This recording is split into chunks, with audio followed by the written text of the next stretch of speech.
love, and I love a man as a man loves a woman, is that wrong? And kind of, having my own idea of what the answer should be, he said yes, and I said okay. That was the end of the meeting, and so I realized that I had to do my own research and find out God for myself. And so I prayed. I said, and this is like in 2007. It was a specific prayer that I prayed. I said, God, I want to know and love myself more so that I can know and love you more. And then that kind of sparked this journey, which I feel like I was on the journey all the time, but it sparked that into a whole this. But the shorter answer is that that in me has always been there. That relationship with God I've always had, and now it's just being expanded. And so every time, whenever I write, it's that coming out. It's me kind of sharing my experience, my relationship with the world, but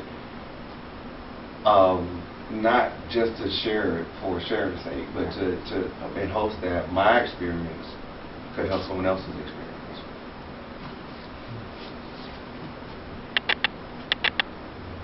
Questions? Well, it just seems to me, because I'm sitting here thinking, I've been writing my book for years, right? And I even left the country to sort of find that journey. My journey was, when I was, 10, 11, 12 years old. So the voice in my head is saying, "Oh, you can't tell that. You can't. Nobody would catch it. Nobody would understand what it is that you're talking about." And that, it's, I won't say it's not an arrogance, but it's like, but that's sort of the struggle for me. It's like, oh, these ideas are too out there. They're not going to resonate. They're not going to make any sense. So that's my struggle. And I kind of imagine that writing is a solitary experience. Sometimes it's almost like you're channeling in a way. I guess it's kind of like an open question, in general for you guys. I mean, how do you silence those voices that say you can't do that, or you can't say that, or nobody's going to understand, or you can't get it? Or do you just let that channel come through and you're silent? So, my answer to that would be that, you remember the whole argument of art or propaganda? So, if I were alive at that time, I would have erred on the side of art. So, the phrase that always comes to mind for me is art for art's sake. So, the goal, at least as a writer, is to share what's in me with the world, and then you always take the chance that they may not get it, they may not understand what it is you're trying to write. But the truth is that any reader will have their own experience with that writing, and so you just have to allow them to have that experience. And so it's not. So for me, it's not a thing of, oh, I can't put this in, or I can't say that, or because they don't get it, or it's just not something that you do. But for me, this is my experience. This is the way I want to share it, and this is how I'm writing it. And the person that reads it will get from it what they're supposed to get from it, because that's how the adventure works. Yeah, and contrast that to try to be commercial as well. Well, in writing, in dealing with Anne-Marie and dealing with the current book, I wrestle with the universe.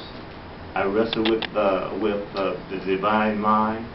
The divine mind says, do it this way. I say, no, I don't want to do it that way. And then I'll give over, and it works out best when I give it over.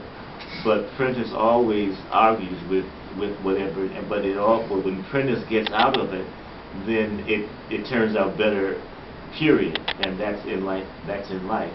But for some reason, I know the good of allowing the universe to do it, but for some reason Prentice has a better answer, and Prentice never has a better answer.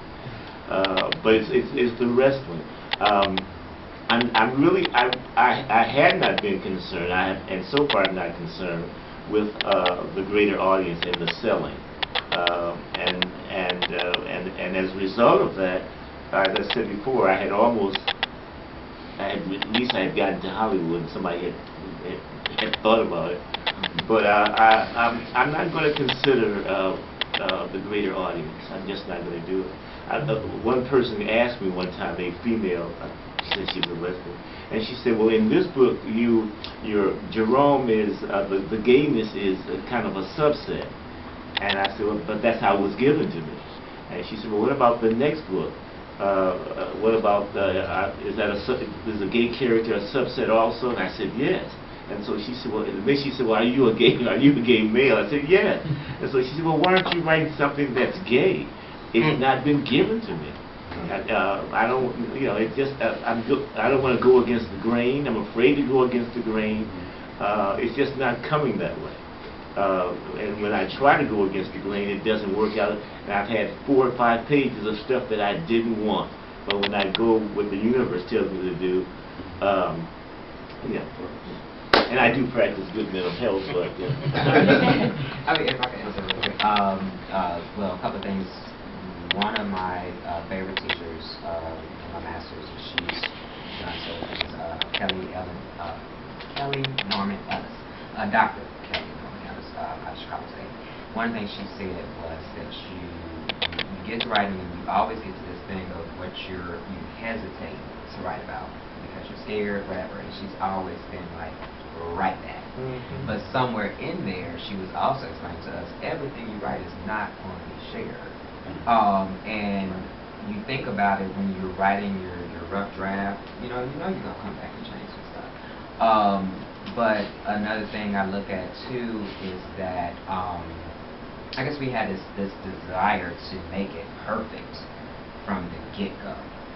And there's just something in that process of adding and taking out that makes it work. When you mentioned the commercial aspect of it, if we're all honest, I think in a lot of respects, whatever we come at, whatever story, movie, comic book, news article, we are looking for authenticity. That's usually what that's what gravitates to. And so I feel like if you're writing from that place of honesty in the beginning, even if you change up some things, because like people always ask me how much of this is true, and honestly, I explain to them what I'm more so focused on is how true the emotion is, because every person that reads this is not going to get the same perspective. But I would just challenge you to, like, honestly tell a lot of people, you have to let go. Okay, this is what I do. I have to let go of the finished product. I have to let go of the audience. I have to let go. If I go back to the first book, to be quite honest, being a kid, I would always write those stories and things, and I'd gotten away from it for several years. I was on a plane to Las Vegas, which is not that interesting story, but on a plane to Las Vegas for a job interview, and I was just writing in my pad for myself. And when I go to these projects and I think back to when I was just writing for myself, it was a lot easier to write because I'm not worried about who's going to read it, who's going to like it, who's going to buy it. Will it even turn into a book? Kind of thing. So when I let go of all that and just write, let go, don't edit while I'm writing. I mean, I'll maybe write 5 pages and come back and look at those 5 pages, but I'm not sitting there trying to put the commas in. It's kind of like trying to bake the cake and put the icing on it at the same time. But I'm just always looking at it, and even my pastor where I'm at now, I just always have some very supportive pastors in my writing, but he's even like, get away from all this stuff, how to be so perfect. You'll never get that book out if you're trying to always make it perfect from the beginning. So when I let all of that every time, every project, I'm in my head, oh God, where's the money gonna come from when you release this? And oh God, is the guy gonna actually do the ebook this time? And my conversations with that guy, this guy, are Eddie.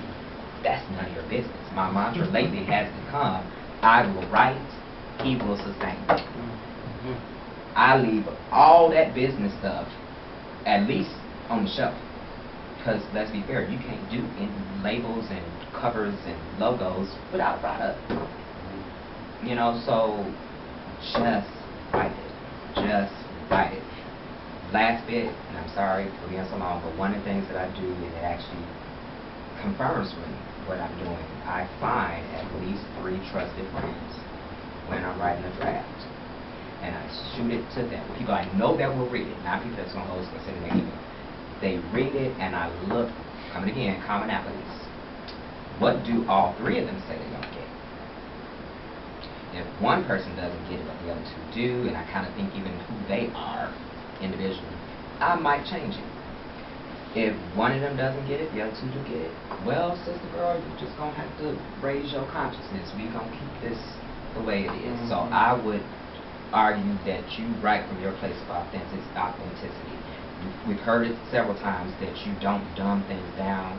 You don't talk over people's head, but you put it in their reach, in their grasp. They might have to reach up to get it, but somewhere they can talk or something.